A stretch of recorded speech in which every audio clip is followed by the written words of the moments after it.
Yo guys, what's up? We are going to do a quick patch note breakdown for you guys for version 2.3 of the game that is coming out here in about an hour, and is including Meg in that as well. And I'm also going to go over Meg's character guide super quick with you guys just to see what she is all about. So let's not delay this any further and get into it. So as you can see guys, Meg is joining the fight this patch. So we will look at this later, and I'm just going to go down here super quickly. The color ratings have been removed from the game, so no more colored squares, and they replaced them with these icons instead to show the skill difference between players. So if somebody's higher than you, they will have a red arrow. If they are equal, it will be this green diamond, and if they are lower, it'll be this blue down arrow. And this relative skill is calculated based on your match history in the following game modes, which is ranked, casual, lobby, and room matches. The other thing that we're going to talk about today are the character changes. The first character we got for you guys today is Vasaraga, and what they are trying to do is lessen the number of situations where he can maintain advantage. So we have the Soul Forge gauge system, right? They've adjusted it to make it more difficult to use in succession. And they are compensating with his stomps, his heavy stomps hitbox, to make it easier to combo with anywhere on the screen. So it's helping his mid-screen corner combo game. And then they've changed Far M to be more easy to punish, right? When it's whiffed, because it was too difficult to punish before. And then they've changed it so where if you hit Vasaraga in his recovery frames for Soul Forge, he just won't get it. It'll immediately deplete to 0, so it makes it more risky for Vasaraga to just throw this out at any time he pleases. Like, he almost has to get some sort of a knockdown in order to kind of go for Soul Forge. Otherwise, I think he's going to have a rough time, which is fine because he didn't really get punished for using it anyway, so it's nice to see that. His U Instinction made it easy for us. Oh, so this is his ultimate fireball. So if you block this, it was, you know, activating Soul Forge, like it was easier. So it was just like a free get into Soul Forge kind of tool that they would use. So now they're giving it more pushback, so it gives us more options to defend against it or apply some offense, right? So I'm not sure if like maybe a 6-6L or something might be able to poke it out. I'm not sure, but we'll have to see when the patch comes. So this is his heavy tackle, right? So if this first hit whiffs, the second hit won't come out, which is very good. I like this change a lot. So it gives us an easier time to counter attack, because if he was whiffing that first one and then just went with the next shoulder, more often than not, you were getting hit. So that's a nice change there. Nice little nerf. And they've increased the cooldowns for the L and M versions of the stomps to prevent repeated follow-ups from locking us down. Those moves are super annoying, so I'm super cool with that. They also made the heavy version of this move have a higher vertical hitbox, so it'll make it easier for him to utilize during a combo, which, hey, that's whatever, not a big deal, right? So a little summary on the changes. Obviously changing the standing 5M, right? Your 5M to -7 is fine. The problem I have with this is that the ranges that you're using the 5M at, I don't know if you'll be able to really punish this. Might be able to punish it with maybe a 5L. Some people's 5Ls might work, right? But not sure. So I don't know if this one's a super big change, but obviously this Soul Forge change is really big.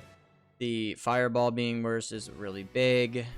And obviously some of the stuff here, really nice. Like this cooldown going from 20 frames to 80 frames is awesome. It's a whole extra second that you guys get to play around with, that those moves will be down, so that is awesome.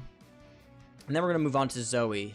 So kind of what they did with Zoe is they wanted to make it so she had more reliable combo options from mid-screen. So her Immortal Thrust now, where she summons the dragon, I believe this is her L Fireball, I believe.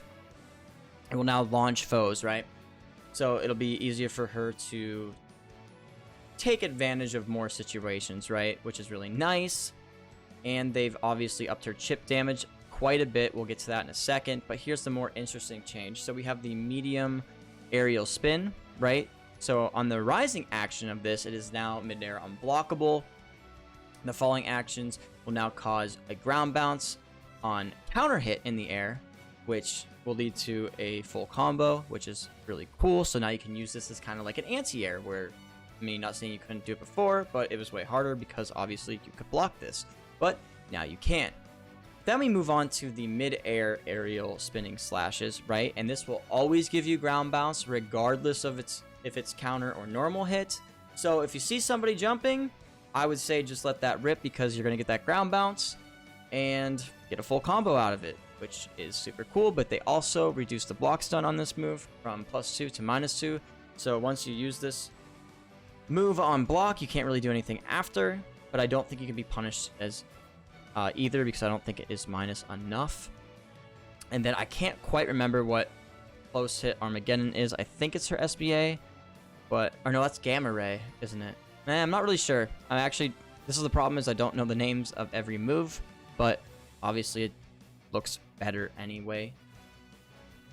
So then we have, okay, so here we go, the damage increase, which is nice, 200 extra damage on that. It launches foes. The chip damage, this is big here, 260 on the heavy Dragon Breath, which is super cool. So I guess they're trying to make it, you know, so you're not blocking so much against Zoe and you have to take like risk, I guess is what they're going for. But then they change this here. The first hit will do more damage and then kind of teeter off after that, but it is up 400 damage.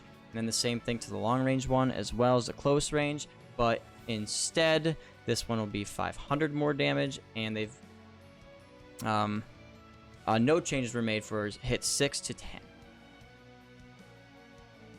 So then the next thing that we have is the vertical hitbox here. I can't remember what Peacemaker's wings is. I think that's the SSBA, and if so, it just makes it more reliable, which is fine. We have the light and medium versions of Thunder, and they've increased the frames of this for the hit stun by 10 from 3 to 13, which is super huge. I'm hoping that it allows Zoe players to actually utilize lightning, whereas they don't really utilize it now.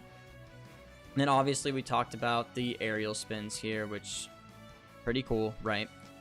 And we're gonna move on to UL here next. Overall though, Zoe definitely buffed better. And now we're gonna move on to this. So we have, they reevaluated UL's normal skills, Hanarashi and Fox Flame, to increase their usability and combo potential. All right. So they've made her crouching M for 2M go from 7 to 6 frames, which is pretty good. The 6 frame 2M is pretty good. And is now possible to hit confirm it into it from a 6/6L, so it gives her more combo potential and combo starters. But they've decreased its clash level, which makes sense because they made it faster. It's one of the faster 2Ms in the game now, if not the fastest. Let's see, her stance, third dance, can now combo into standing H by canceling the stance after hit. So her 2L in stance can now combo into standing close H, which is pretty cool. And they add the ability to cancel it into Yugetsu, which is a true combo on counter hit, giving players an easier follow-up option. Cool. And then they made the light, medium, and H versions of Hanarashi. Projectile invuln. And we saw this in the developer match against Meg, right? That she was dodging some projectiles with this. So this would be a really good tool for UL to get in on some of the more annoying matchups in the cast. So I'm looking forward to how this will help her against like Matera or like Fireball users in general. To me, it looks super good, but obviously we'll have to see it out there in the wild. And then what else do we have here? So they've changed, what are they talking?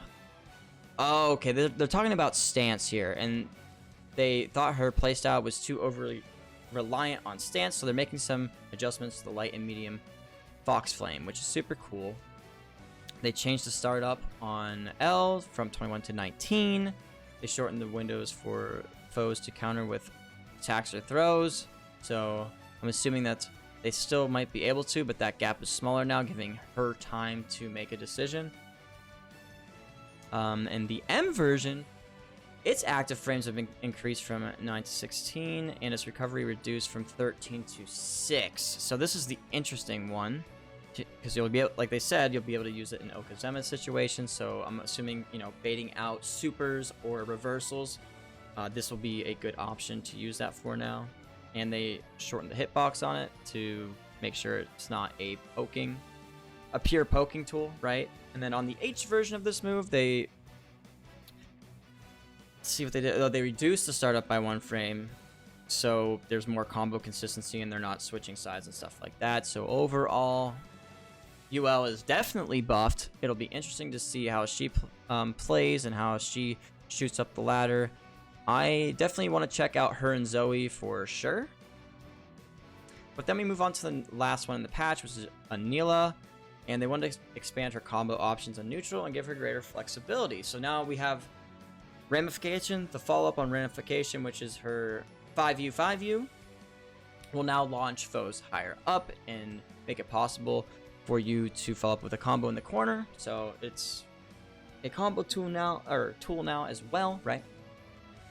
And they're making it so Ramification into its follow-up is a true block string. So that's pretty cool. And then they've increased the combo limit values on it from 2 to 3. So they are not looping too much, which is nice. I think Flock to the Future is the fireball, but they've made it so L and M. The travel speeds to make it easier for Anila to close in and interrupt grounded foes. So they've made it faster. I'm assuming that this is the fireball one where she just throws the sheep out. And they've actually made the M version.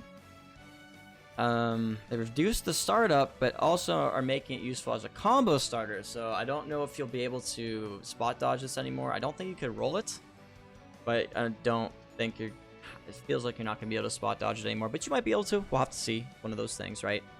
Then we have Over the Fence. This is the one that I think we might have to kind of be careful about because they've increased its utility as a gap closer and escape option when she's in the corner. So we had to only worry about kind of like DP before, right? Or like her jumping out, but now she can make use of Over the Fence to get out of the corner. So that's another option that we're going to have to look out for. So maybe like being right up in her face will not necessarily be a good idea, and kind of like giving her space might be a better option when you have her in the corner, right? And poking with your normals. And then we have the ultimate version of that same move. They said it was difficult to utilize in neutral due to its slow startup, so they've reduced it by 5 frames, making it a good tool for punishing throws. Oh, so it's a throw bait now, huh? Interesting. I'd like that. All right. And they're giving it ground bounce, or they're making the ground bounce height go up, so you have more chances for follow-ups. That's a good change, right? They're making it more reliable, so that's always cool. And then this is our auto combo, I believe. So obviously just making things more consistent, but overall these changes are super good. And obviously increasing the hit stun on Ramification by 10 frames is extremely massive. So Anila is definitely, I think, going to be a problem this next patch because these changes are very, very, very good. She even got a damage increase here on her Over the Fence move and her ultimate one.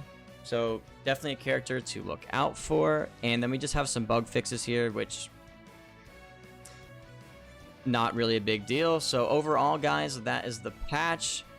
Obviously, I was kind of hoping for like willness changes, right? Some nerfs. I was looking for some Matera nerfs, some Catalina nerfs, maybe some Vakala. She's hasn't been in a patch at all, I feel like. Would have been nice to see her get some buffs as well. But yeah, for now, this is what we have, and we have to make do with it. Hopefully, Meg's super cool. And we'll hope for some EX characters next time as well. I'm thinking that maybe they'll just do it every other patch, because I'm assuming that making EX characters is probably a lot of work, as you're basically making a new character. I mean, obviously, they're still utilizing probably, you know, some normals and stuff from the kit, but overall, like, they're trying to make a new character out of it, right? So, yeah, that's the patch notes, guys. Boss changes look significant. Honestly, all the buffs look significant, so we'll have to see how these changes shape up in the future of the patch. So, with that, let's move on to Meg's guide, and we'll get out of here. All right, guys, here we go. Let's check out Meg's character guide.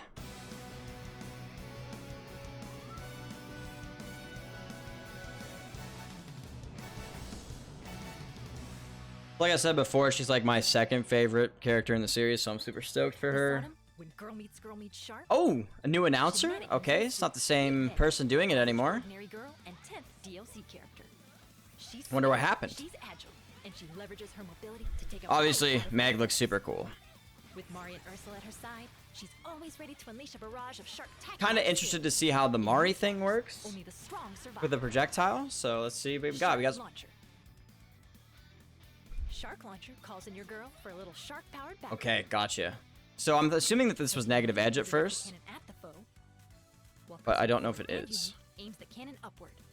So 6H for the one that goes up in the air, and then normal one for, or normal 5, or not 5H, 5U, and 6U, right? Once Mari's locked and loaded, just press unique once more to fire away. Okay, so it's not actually negative edge. That's cool because it makes it easier for people to use. So you just have to like press it once and then press it tight or twice to use it. I think I tried to say thrice or something there. My bad.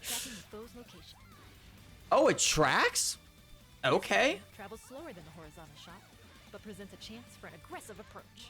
Nice. I like that. Ursula bites. Mix up your approach timings and stuff like that. Oh, we got Ragna? Or Ragna, however you want to say it, from BBCF. That's kind of like one of his moves. Very cool. Very cool. So it's a fireball that frame traps. That's pretty good. allowing her to snap. Oh, okay. So that gives her some extra mobility. I'm down with that. Or chain it into long-reaching attacks like a true apex predator. Interesting. Features both speed and power. The knockback allows Meg to continue the assault on. Okay, so no wall bounce from this move, but you can still combo in the corner from it. Ensuring unbreakable pressure. Okay, safe on block, got you. So I'm assuming it's like probably like +2 or something like that, and she can frame trap, right? Smell blood in the water. So the one, so this one right here, I'm kind of like curious. Does it beat the fireball outright, or only if it hits the target? So I'm assuming that it's one of the two. It'd be interesting to see which one it actually is. I don't know if it eats the projectiles or not, but it's also useful as a poke follow-up or combo finisher. Okay. And on counter hit, it can lead to a combo even from mid-screen. Ooh, I like that. All right, so some different use cases. Farther and faster. After making contact, whether on hit or block, she rebounds with the flip. Rebound with a flip. During the rebound, press a button to unleash one of 4. Oh, 4 follow-ups? Okay. And she'll be left wide open. So you have to follow up with it. Okay. Vengeful dive kick. So we got a dive kick. Advantage of this follow-up's razor sharp speed after primal waters for an extra bite of damage. So like a combo ender. Even if your prey manages to block, its recovery leaves Meg safe from punishment. Okay, so dive kick is good to use. So the one thing about this, the projectile, as we saw in the developer match, you can spot dodge that and punish Meg. So please keep that in mind. Obviously, she does linger in the air there a little bit, so I'm wondering if you can. Okay, so you can mash that as well. Gotcha. So you can spot dodge and mash that with a poke. Is a high-speed homing dive, a devastating attack. It inflicts knockdown and deals the most damage. So it's not a command grab, because obviously if you're, is it? But swim with caution. If blocked or avoided. No. Okay. Okay. So if it's blocked, you can just get punished. So I'm assuming that if they don't block it and they don't do anything to punish it, she'll grab you if you're not blocking. Okay. It can also catch foes off guard when they're so you can actually summon Mari with this, which is actually really good. I wonder if that projectile is able to cross up. And you have to be hitting the block button to, you know, make sure you dodge all that pressure or block all that pressure. Your foes and extend your combos for extra juicy damage. Heavy primal waters is faster and more lethal than medium. Of course. It still allows for all 4 deadly follow-ups, but now with a powerful knockback, making it easier to chain into vicious combos. That gives hard knockdown, yo. The heavy follow-up. That's super good, by the way. Let's dive in. I don't. A lot of heavy moves in this game do not give you hard knockdown. So the fact that that one gives it is pretty crazy.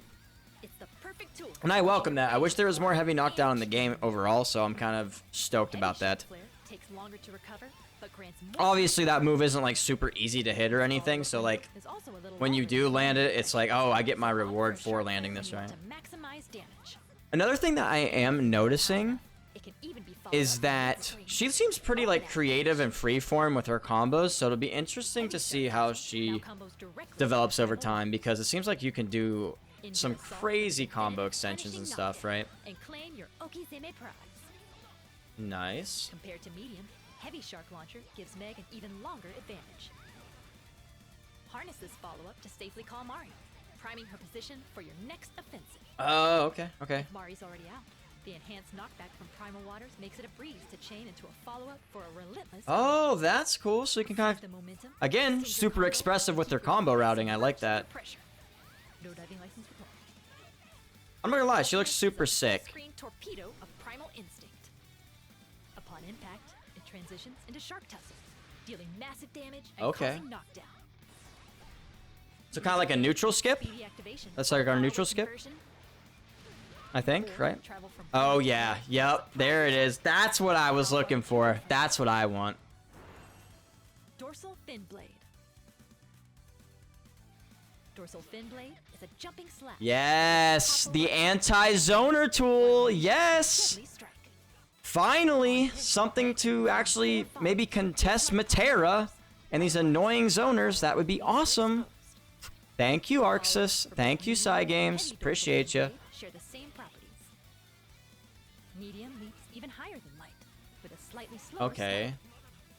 I'm assuming that this move, that if you're ready for it, you can anti-air it. So this seems to me more of like, you see a projectile come out, let this rip and get your punish, right? It seems more of like a punish tool than it is a And on hit, just use it randomly in neutral and hope it hits tool. Because I feel like if people catch on, like you're just gonna get anti-aired out of this. So, all right. So she doesn't. This is her meter DP, Close range leads to a cinematic follow for even more damage.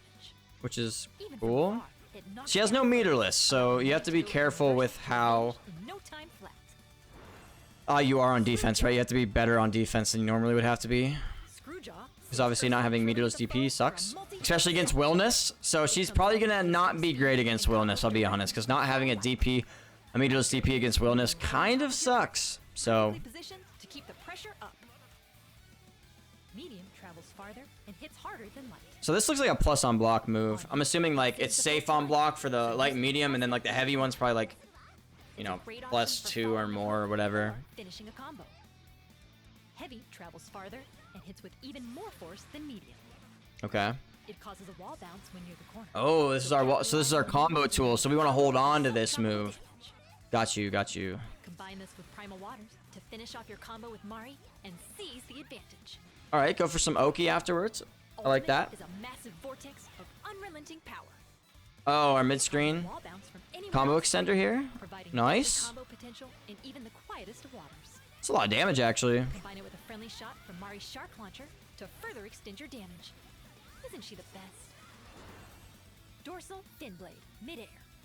Oh, this is the same Dorsal thing. Fin Blade can also be used as a midair dive. See, the thing I like about this is that you can change your jump timing, which is always super good, especially in this game. Hitting a grounded foe. But being able to like air stall and like change up your timings to get in on the opponent is always super good. So I'm kind of stoked about that. And you can get a little combo afterwards, which is very, very nice. Farther in exchange for a slightly smaller Obviously, if you're ready for this, it's slow enough to where you could anti-air this, in my opinion. comfortably over incoming attacks.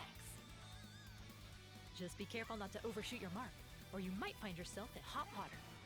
Oh, okay, it doesn't track. Comes out Interesting. faster and Heavy travels tracks, I think. It tracks the foe's position. Okay, ensuring okay, the okay, next blade okay. Always finds its mark. So medium doesn't, heavy Also does. provides more Interesting. follow-up time, so capitalize on a strike for some truly jawsome damage. Yeah, I like that. Jawsome. I like Ultimate that. features the quickest activation and travels far. So that's pretty Like heavy, quick. It locks onto the foe. Well, it's quicker than the other ones, Slide right? leap is also safe when blocked, allowing you to follow Oh, up and you with get a combo combo. extension? Okay. Its applications are versatile. Catch foes off guard from a distance. I think she's going to be super good into zoners, man. For Shark Assault. Ooh, here we go with the Desperado. Assault is The an Trigun amazing reference super. I love this no matter super, where man. the It's so attack cool. lands, You'll treat yourself to the full Obviously, you've watched the video before. I gave you kind of like the lore dump of why this is the way it is, which is pretty funny. truly theatric finish. Heavy shark loan. Oh yes, the golden shark Kamehameha wave, baby. The super Kamehameha wave, if I may add. Here we go. Yup. This move's awesome. They're going on a deep sea adventure for sure. A golden one as well. Cool. Cool. Meg possesses excellent mobility, aggressive approach options, and unpredictable. She's definitely my kind of character. She's definitely rushdown oriented, super mix up heavy. I like that a lot. I'm very, very excited to try her out here pretty quick. Get ready to believe in love and victory. Awesome. Well, there you guys have it. That is Meg's character guide. She looks pretty cool. Not gonna lie. Super excited to try her out. I hope you guys enjoyed that patch breakdown before the changes go into effect tonight and going over that Meg character guide. Honestly, to me, she looks super cool. Definitely fits my playstyle of this mix-up rushdown type character, as Vera's my most played character and so is Beatrix. So super cool to see another rushdown character. Obviously, that meterless DP hurts a lot, but at least she has some form of DP, even if it is costing you 50% meter. That's all I have for you guys today. So if you want to see me go on my Masters run with this character, I plan on doing that run on Twitch. And if you can't catch it on Twitch, you can also catch it on YouTube, because I plan on making a YouTube video about it. So if you can't follow it over there, hopefully you can subscribe to the YouTube and follow it here. And if you want more content from my TikTok, make sure that you guys follow that as well. So until next time, guys, stay safe out there. Let me know how you guys are enjoying Meg, if you think she's a good addition, not a good addition. And I'll catch you guys soon. Peace.